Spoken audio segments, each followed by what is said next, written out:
ready! GMA Weather, serbisyong totoo ng GMA News. Umabot mula 51 hanggang 53 degrees Celsius ang init factor sa Cabanatuan City, Nueva Ecija. Kasabay yan ng pag-akyat ng temperatura sa 37 degrees Celsius sa nasabing lungsod kahapon ng hapon, ayon po yan sa datos ng Pag-asa.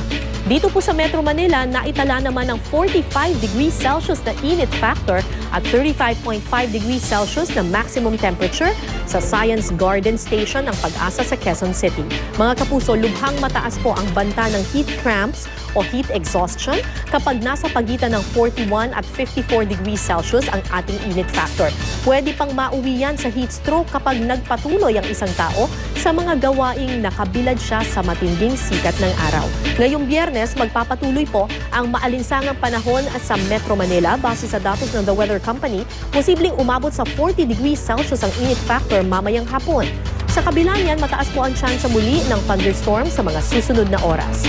Sa mga sandalang ito, nakakaranas naman po ng mahihinang ulan ng ilang bahagi ng Southern Luzon, kasama na ang Bicol Region. Mahina hanggang katamtamang ulan naman at thunderstorm sa hapon ang muling aasahan sa Northern at Central Luzon. Uulanin din ang iba't ibang panig ng Visayas.